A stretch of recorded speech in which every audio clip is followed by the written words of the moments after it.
stories, how you use them. T-minus 3, 2, 1, 0, and liftoff. Welcome here again, Biz Doc Podcast. We got a bunch of things this week. 3 things I found really interesting on stats. And then we're going to dive into all these headlines on Tesla and energy. Mercedes says these cars are really beautiful, and they are beautiful. BMW announces they have some beautiful cars. So EVs are looking more beautiful, bigger, prices are going up, but it's gorgeous. It's a whole sector. And they're all picking on Tesla, but there is a catch I'm going to take you to where Elon Musk is going to have the last laugh selling the razor blades while everybody else makes the razors. First, we drop into stats, and we're here with Kellyanne, the Swiss Army knife. Hello, Kellyanne. Hopefully you had a good weekend. It was the best weekend. Things going good? There's a couple things I think is going to matter to you, your cousins, people your generation in advance of buying houses. We'll get to that in a second. So the stats this week is looking like this. We have an Airbnb crackdown in New York. I'm going to tell you all about what that means. Then we've got Mexico imports passing China. Yes, and I don't mean just 2 ships passing in the water. I mean Mexico passing China. I've got the stats and a huge graph. I want you to take a look. Then apartments. There's a construction frenzy going on in the United States. That's right. New, good apartments with features happening everywhere, and it's actually a good thing for people who are looking for affordable housing. And I'm here today also with my watermelon vault. That's my favorite flavor. So look around, get yourself the vaults. Try the watermelon. I like it. It's mine too. Although in my house, it's a split ticket. Oh, what's the other one? The other one is I got 2 of the household really like the coconut. Oh. And then 1 of the household likes the black cherry. And everybody, including me, puts the cucumber mint Yes. in second place. Yes, me too. I'm on the same boat. Isn't that interesting? No matter what you have, first place, second place. Anyway, It's always cucumber. try the vault. Good for your brain, good for you, get you rolling. So let's start. Let's go to the first chart.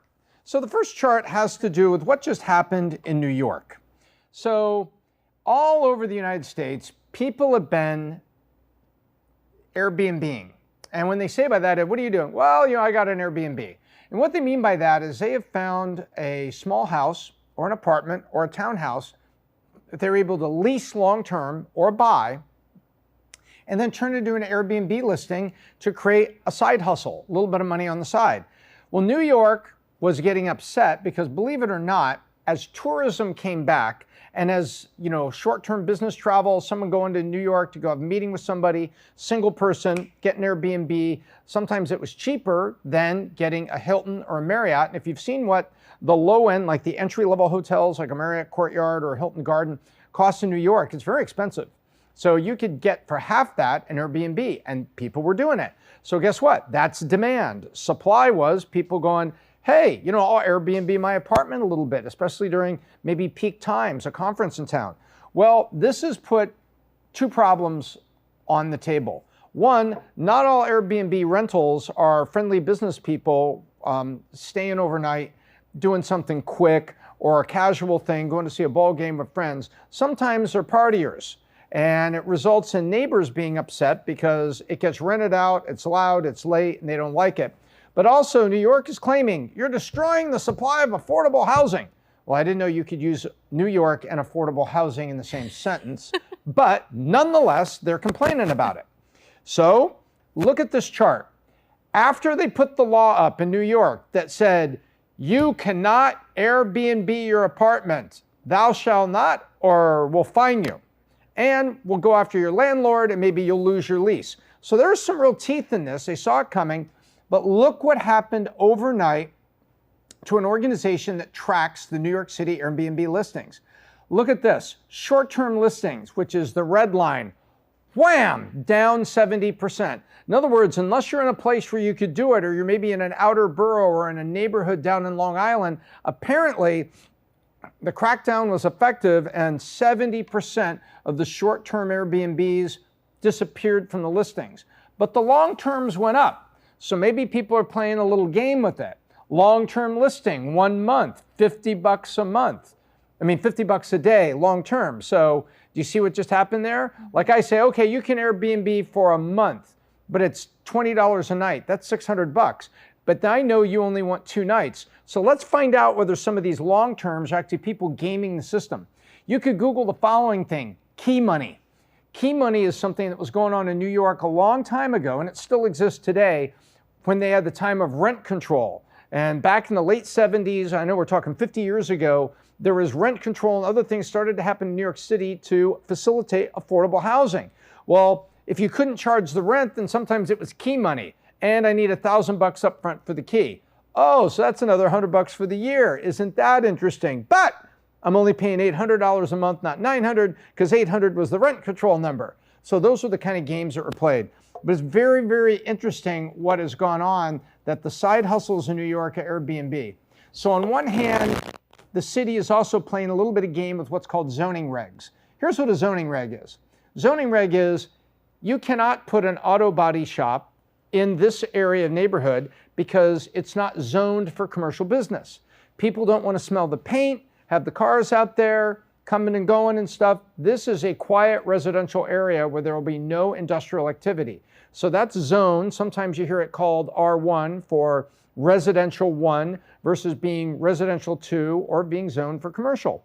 And what they're saying is if someone basically owns a house on Staten Island and they're operating it as a full-time hotel because now they've retired and they're in the Poconos or something, or they've retired to Florida and they're renting this old Staten Island house, 3-bedroom, 2-bath, constantly, they are now effectively operating a rental property that's commercial, and this was not zoned for commercial. So you see the game that New York's putting together? Not really a game, but this is the logics going with it.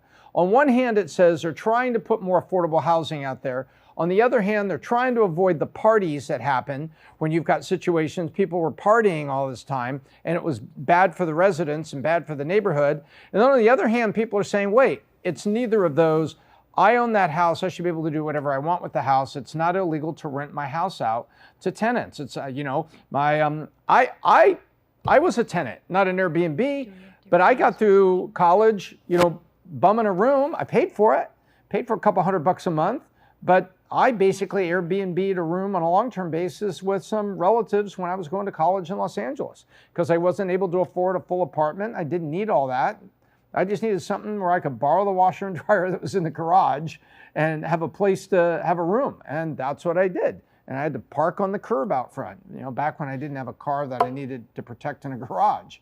So I think there's something going on here that I think it's going to hit the fan a little bit. I think there's going to be some suits against the city. But as of right now, that's what's going on for Airbnb. So if you operate an Airbnb in other big cities where there's rent issues, especially if it's a blue mare, and if you go look at New York, you know exactly what I'm talking about, you may see that.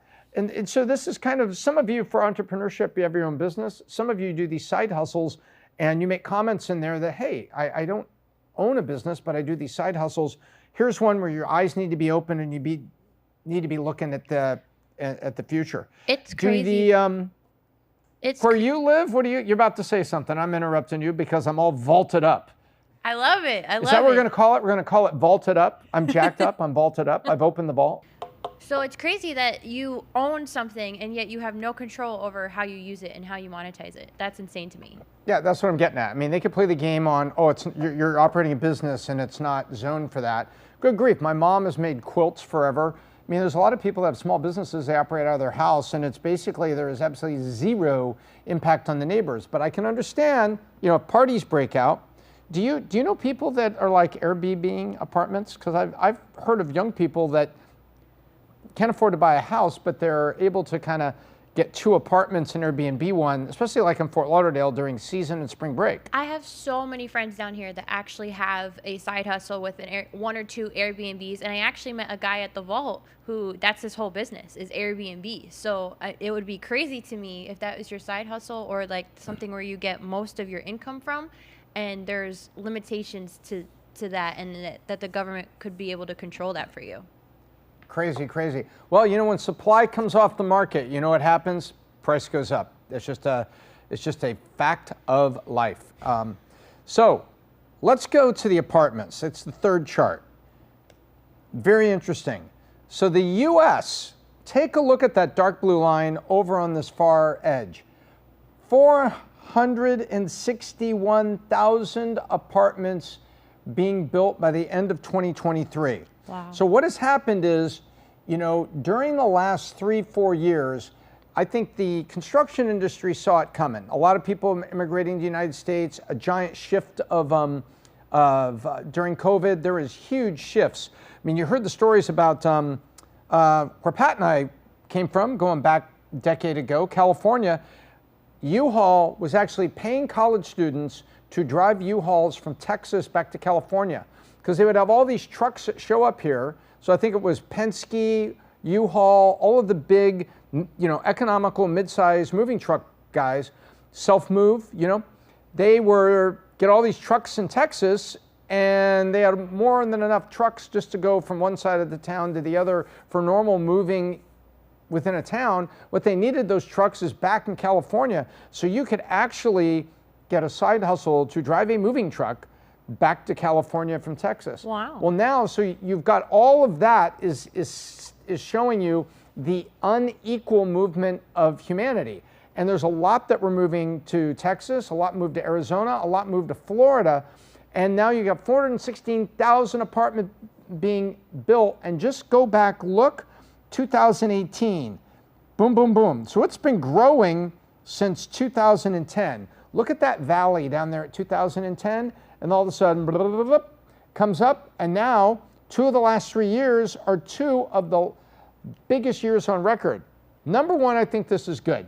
We need affordable housing in this country, and we need it to be, maybe this is rebuilds, who knows what it is, but it's 461 new apartments. And a lot of times apartments now are more like townhouses. They've got gyms and things in there. It's not like apartments where if I've been able to afford one, back when I went to college, it looks like that. Some places do, but more of the new stuff, I mean, I see notices for this and I get curious about it. My daughter's going to school next year, and so I've looked in that city at the various student housing, what's walking distance, safe areas. And what I've noticed is a lot of apartment complexes that are full security gate, little pool in the middle, got a real workout place, much different, a little bit more upscale, but still affordable housing. So we need this, and we haven't seen a lot of it in South Florida. Some of it, I think there's room for some. Mm-hmm. What do you see? What do you see in rent prices, you and your friends and people that you know? And by the way, remind your friends that are Airbnb that they probably have caused $50 a month increase for everybody else because they're taking supply off the market. Yeah. But I digress. Airbnb is for sure something that a lot of my friends are doing. And apartments, it's just getting more and more expensive. For a single person, it is very hard to be able to afford a place in a nice area by yourself in Florida. But a lot of my friends that are couples, it's much easier for them to split the rent in half for a 1-bedroom place. My brother and his girlfriend, though, have a 2-bedroom place, and they're both basically paying the same as they would pay for a single unit. So the prices are insane. Yep. Well, we need more affordable housing. I think this is kind of good news. Now, the third one, speaking of affordable, we import a lot of stuff in America that gets made elsewhere to make it affordable, right? That's it. I mean, made in China used to be meaning cheap when I grew up. Now made in China usually means affordable. And you take a look at the stuff, perfectly reasonable quality, things like this. Check out this chart. China has just passed Mexico. 20 years later, China's back. Look at 2003. China went past Mexico and, as they say in racing, blew their doors off. And you take a look at what was there, but look, the little engine that could, Mexico kept growing, growing, growing, and now China has got economic issues going on. We've heard that China went from a one-child policy, where if you were pregnant with a second child, depending on where you are, the government would forcefully make you terminate that pregnancy, forcing women to take, what is that pill, RU48 is what it was? Do you want to start this section over? Because you said China surpassed Mexico, but it's Mexico surpassed China. Oh. You kept saying China surpassed Mexico. Oh, they did in 2003. Yeah, but you were saying, you said it today too. Oh, okay. You want to start this one over? Back it up. Okay. So from affordable housing to affordable stuff that you buy every day. When I grew up, made in China meant cheap. low quality. Now made in China means, hey, it probably costs a lot less than something made in the United States, especially with cost of labor. So imports typically have been coming from China, and lots of them. And we hear about China and maybe they have too much control over the US and all these things. Well, check this chart out, because we have a trading partner that is right next door, Mexico. And if you look in 2003, the green line is Mexico, the red line is China. China passed Mexico in 2003 to be the #1 source of imports. They blew their doors off, as we would say in racing. And look how that red line ran for all those years. Now the red line's come down a little bit, and the green line, Mexico, is kind of a little engine that could. They kept chunking along and everything, and they went from 13, 14, 15, 16%, kept it going. And with China's economic woes right now, and a lot of things that are happening, like you may hear that they now pay people to actually have another child, whereas they had this one-child policy that if you had one child and you were pregnant with the second one, a lot of times they came in there and they wanted you to terminate that pregnancy. And I won't get into what all that was about, but it was pretty bad. You could have one child, and if you got pregnant again, no, you can't do that. Well, now they're actually paying you to get married, paying you to have another child, because there's economic woes, and some of those woes are showing up in that red line coming down to the point that now Mexico is 16% of our total imports and China is 13%. Together, that's 30%, or it's coming up on 1/3 of total product imports. So what I think is really interesting about this is this isn't as much, I think, proactive US companies, but because we've heard, did you hear the Apple thing with India? They said they're going to go make iPhones in India. Really? Yep. And Apple, I think, has less than 5% market share in India. It's Android City in India.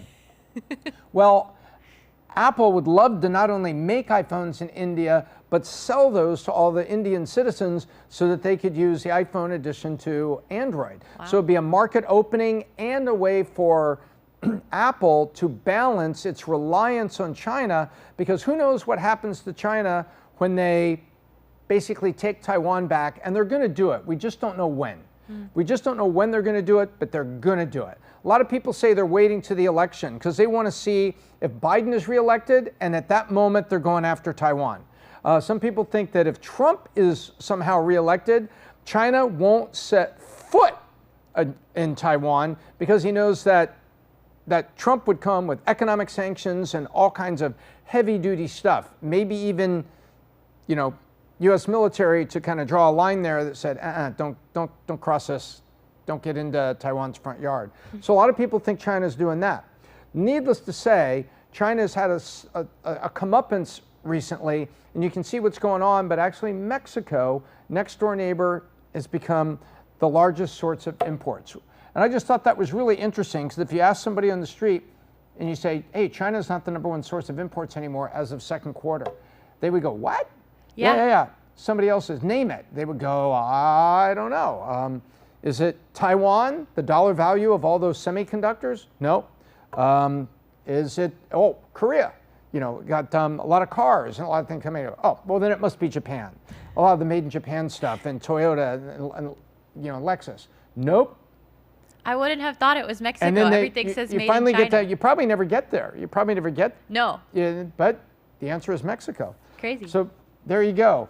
And speaking of a global brand and a global situation, EVs is a definite global situation, electric vehicles. And I've got the breakdown on all these headlines around Tesla and energy. So we're going to do a fast case study on EVs, what happened in California, and what happened on energy. It's all tied together. I'm going to go run over Studio B and find my board. All right, I found Studio B and my famous board. So this past week, there have been a bunch of headlines about Tesla and about, Elon Musk is going to be taken over, by all these manufacturers that are going to go after him with their own cars. There's some very beautiful cars coming on the market right now from BMW, Mercedes, and others. But let's look behind the story that is Tesla, and find out what's really going on. because I think some of those headlines are being driven by a lot of the media that likes to pick on Elon Musk. And of course, they've been upset about Twitter and X, so they pick on him. But let's look and see what's really going on. So what's behind the headlines this week? Well, the first thing that's going on is let's step back and look at market share of new vehicle sales. So put some numbers behind it. Because as a Biz Doc likes to say, words talk, numbers scream. So let's see what the numbers are screaming. Let's look at this little chart here.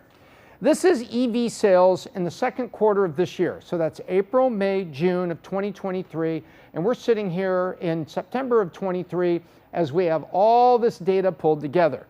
This is how much did that change year over year, and then what is the share of EVs of total new cars?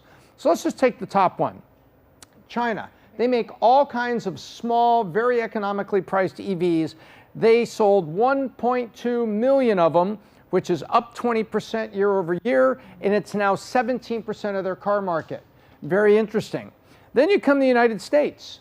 We're running at a clip of about 1.2 million cars per year, 285,000 in second quarter, 48% up year over year, and 7% of new cars. I'm going to tell you why 5% is a big threshold, and the US being at 7% is significant.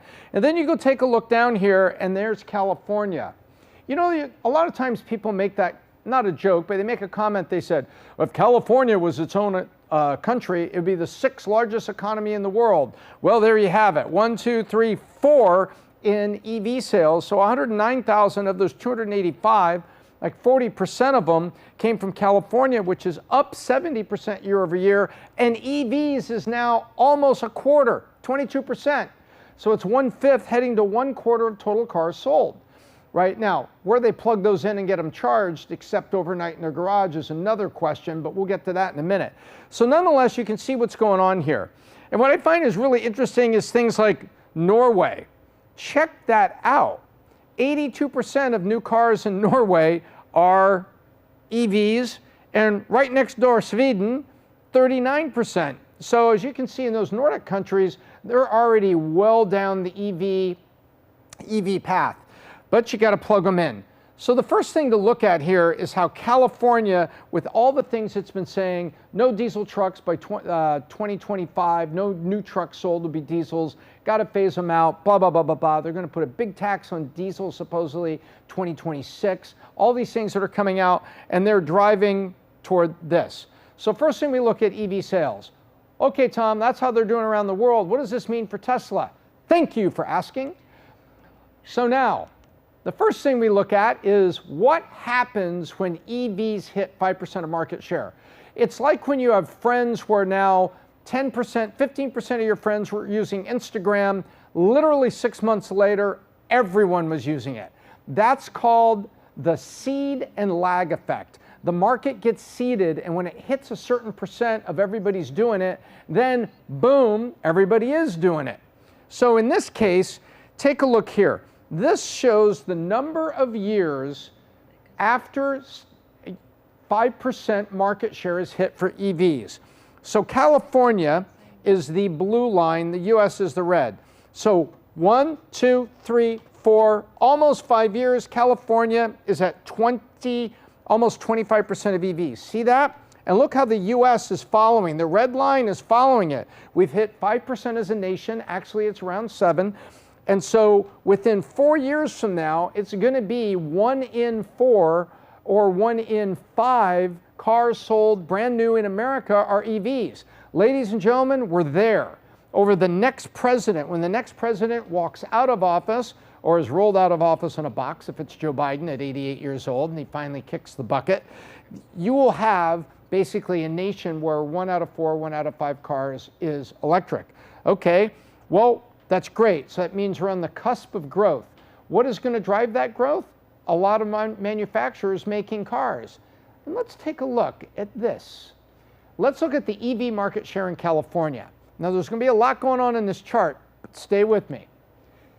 Do you see this black line? This is Tesla's market share. And here we go, 18, 19, 20, 21, 22, where we are today. Tesla, despite headlines, despite people being upset with him, despite the mainstream media, just passed Toyota. Remember, the Teslas are more expensive. Toyota has a lot of smaller vehicles that are EVs and hybrids before that. Tesla just dethroned Toyota in California. Look at this. Second quarter just completed. Let's look at it right here. We can just see this end right here. Tesla 6% of everything sold in California. Toyota 14.2. And then Honda. As you can see, Honda's actually sloped down. So is the red line here with this Nissan. So the two Japanese makers, they make a lot in the United States, have factories in the United States, they have slid. And so what else is growing besides, there's been a little pop-up here for Honda, but they're down from where they were. You see where it goes? And everybody else is floating along down here, and Mercedes and BMW making ones are very expensive, and they're living down here at 4%. But look at this, everybody's sharing this, and Ford and Chevy, started out, they're the blue lines. Look, they started out here, particularly Ford, and now they've ticked down. But there's your answer as to how's Tesla really doing. The answer is they're doing just fine, and they introduced, another model, 4 years ago that was the, which model was that? That's the SUV with the gull wing doors, Model Y, I think it was. Anyway, they've passed, but that's not the story. They're selling the cars, and they're actually #1 in California. And everybody picking on Tesla, I bet there's a certain governor not very happy that in the midst of all this, oh, he's going to be distracted running two companies. Yeah, well, Tesla's not distracted. He's at 6% market share and rising. So let's go take a look at the charging network, because all those cars that get sold, they got to get plugged in. And if you're going on a trip somewhere, that's when it's really tough to plug in, because you want to find what's called a fast charger. Anybody you know that has an EV wants to find a fast charger, because in about 20 minutes you can get about 70% charge, but it's got to be the fast high wattage charger, like the Tesla supercharger stations you see with those really cool, kind of looks like meant to look like a gas pump, but it's got this extension cord in there and you plug right in. So market power. What is happening with market power? Well, the first thing is everyone in the last 6 weeks, there have been 3 major agreements with car makers around the world, and 70% of them have agreed to the Tesla plug standard. And I think it's called the 1772 plug. Never mind what it's called, it's going to be the outlet. Let me kind of help you with this. It would be like all cell phones agreeing to use the same chargers, so you don't have to say, oh yeah, do you have the old iPhone, the new iPhone, or do you have that little mini USB you use for Android? We do this all the time. Well, that's what's happening in cars. But now there's these major agreements have come, they're all going to use the same plug. So, okay, so Tesla's, now why is that important? Here's why it's important. Tesla's supercharger footprint is expanding. They just made a deal with Hilton to install another 20,000 plugs at 2,000 hotels. This is big. I'll tell you why it's big. Because the manufacturers are making deals. Manufacturers need somewhere to plug these in, and I'm going to tell you the headline you're going to see in a minute. Tesla has 51% of the plug outlets in North America. 51%. So if you sell an electric vehicle and it doesn't work with an adapter or to plug in at Tesla, they can't recharge there. Guess what is just happening now, folks? They're all going to be on the Tesla charger standard, which means if you go to a Tesla supercharger, you could plug it in. If the people that made your car have a deal with Tesla that you could use the plug. Whoa, wait a minute, look what just happened. In May, Ford CEO Jim Farley announced Tesla charging deal. In June, Rivian, who's a newcomer that makes electric trucks, announced a deal. July, GM CEO Mary Barra announced a deal, and a year ago she announced that Cadillac will be all electric within 3 years. July, Mercedes, Nissan, and Hyundai announced deals with Tesla. Why? Because they have to. Because if you're selling an EV, you got to get it charged somewhere other than your home. And everyone will buy the small charger at home. Then Piper Sandler, which is ironically, an analyst. They said, we've done an analysis of this, and we think that Tesla is going to earn $3 billion in charging by 2030 just on the deals they did with Ford and GM. Well, if Tesla's making the $3 billion on that, who's not making it? Everybody else. They're just making cars. So guess what? Tesla is #1 market share of cars in California, and Tesla is #1 market share of places to plug your car in after you leave home. Isn't that amazing? So everybody likes to talk about Tesla. Let's look at this. This is from the US Department of Energy. You can get an app and you can go to a website to constantly see where you can plug in. These are fast chargers. These are the ones you need when you're traveling. Because when you're traveling, you're not going to sit there for 2 hours. Now, if you stop at a Hilton Garden Inn and you plug on overnight for a full charge, sure, that's great. Cars can still are around 300 miles right now. Well, 300 miles, if you're taking a long trip of 500 miles from San Francisco to Los Angeles, you know, it's about 350 miles. Want to go all the way to Sacramento? That's going to take a full charge in the middle somewhere. Where do you do it? Well, these fast chargers usually will give, the rule of thumb is 70% in 20 to 25 minutes. But it has to be the fast charger. So Tesla has 17,000 fast charger ports in the United States. According to the Department of Energy, there are 8,000 locations with 33,000 ports, which means Tesla has 51% of the fast charging ports. And one port is one extension cord sitting at a place for you to plug in. Isn't that interesting? So why did those car dealers, all those car manufacturers make the deal with Tesla? Because they had to. So there you go. And if you're buying a car like that, that's good for you because you really don't care. You just want to go get electric gas when you need it. Now then, the empire strikes back. Bum, bum, bum.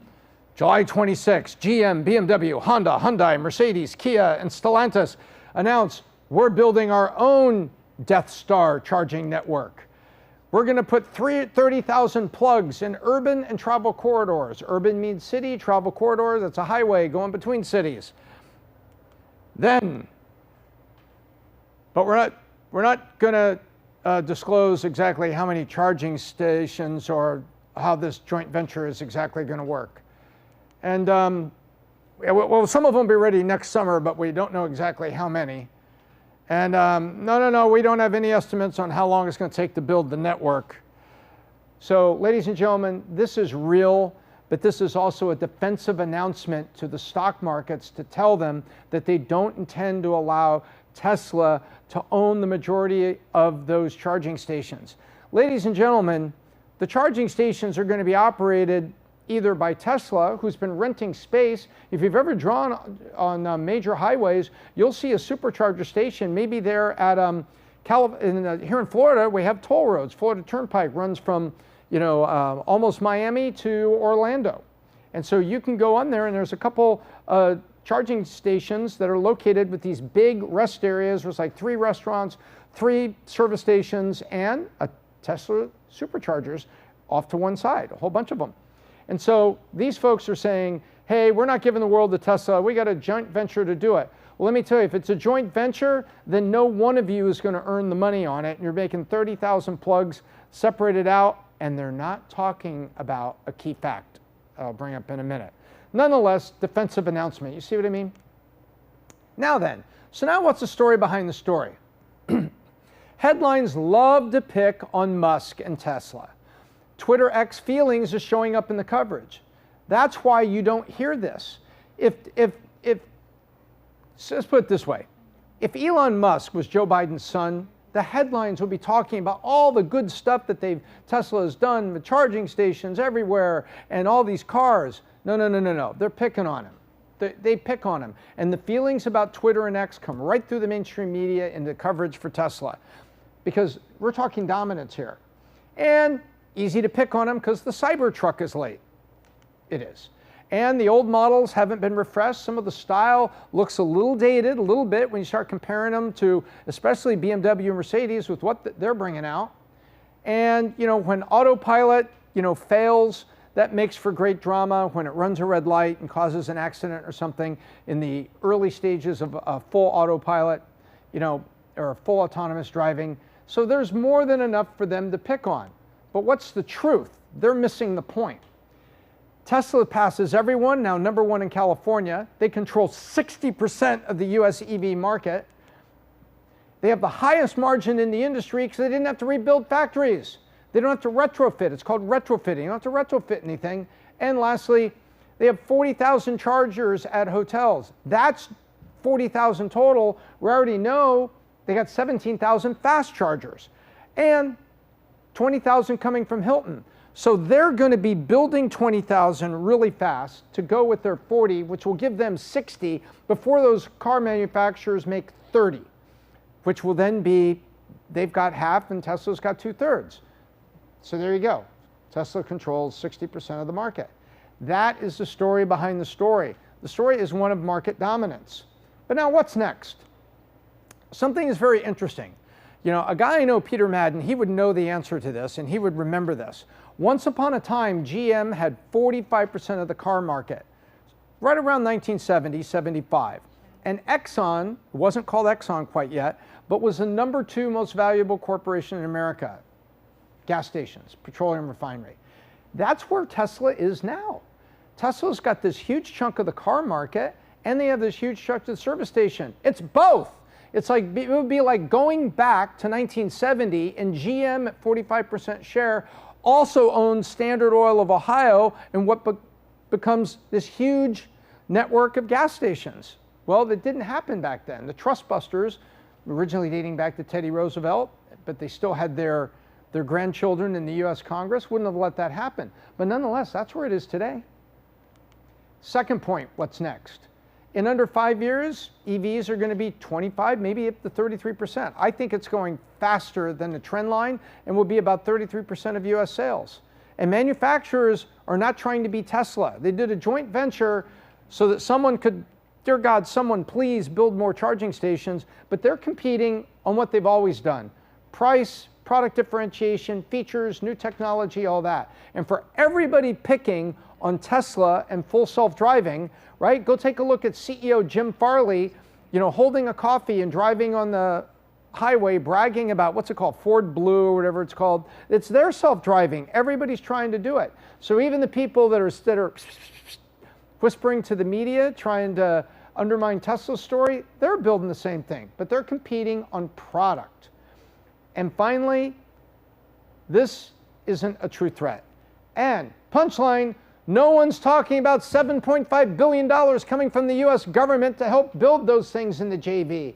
So this is also your government actually doing something to help you and me if we have an EV by partnering with people to get more charging stations built. And you don't want to just give the money to Elon Musk and give him 80% market share, because actually I think that wouldn't be the right idea. And finally, the greater threat is coming from power companies, because Tesla also makes a thing called the Powerwall, and they also make solar shingles that go on top of your house. It doesn't look like solar panels, it looks like a regular roof. And power companies are now messing with net metering. Here's what net metering is real quick. You put solar roof on, and during the day you're at work, and you have your air conditioning turned to 80, and no one is at your house. You are going to be making more energy than just the basic electric appliances and your air conditioning in your house. More energy. Where does that go if you don't have a battery stored at home? Because you've seen these big battery walls that go in your garage. It goes back to the power company. It's called net metering. So in exchange for you sending power into the system, they pay you something for the power and they deduct it from your bill. You use $300, you created $100, so your bill is $200. And it's a way through net metering. Power companies right now do not like it because you own the solar, the sun is free, and you made that energy and you are actually paying them less. So the power companies are messing with the net metering costs. So for the solar and the battery technology that Tesla's doing, I think Tesla faces a greater threat coming from power companies that don't want their revenue to be less next year than this year. And they don't want, they'll say, oh, we want all of the above, solar, wind, hydro, next generation nuclear, everything. Wrong. They don't want anything that you would own, like solar roofs, pumping it back in, Ultimately, they want to build their own wind farms and their own clean energy things, because the last thing they want to do is reduce their revenue because you got money from the government to put a solar roof on and you're paying half of your bill by net metering it right back to the power company. I think that's a greater threat for Tesla on its power strategy. But at the end of the day, operating the supercharger stations, Tesla just gets energy right off the grid. So that's what's going on. The deeper story is Tesla's fine. And despite a distracted CEO that's trying to change, morph, and take Twitter into the future as X, you will find that the energy side, they're a market share leader and they're crunching it out. And if it wasn't for the fact that mainstream media's got a little thing going on with Elon Musk, all of this would be headlines talking about how Microsoft is dominating software or Amazon is dominating this, but they don't talk about that because he's such a lightning rod for controversy. And that, my friends, is what is going on with all this controversy and all these headlines about Tesla and energy. They're making more deals with car makers because they have to work with Tesla and the subhead everybody wants to hide from. If you want more on this, in the past, I did 2 case studies on Tesla. One of them, I called it out. I said, look right here, no longer just a car company, it was an energy company.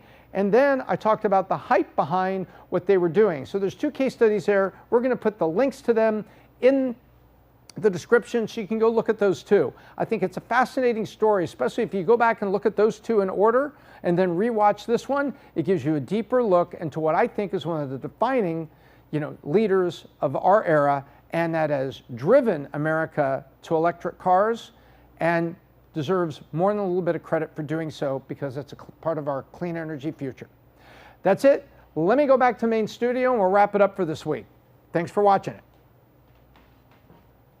There you have it. I hope you enjoyed that. Whether you're operating a t-shirt company in Berlin or a tech company in California, I like to find the nuggets in other people's case studies and stories, other companies' case studies and stories. In this case, the people is basically Elon Musk, so that you can apply it to your business.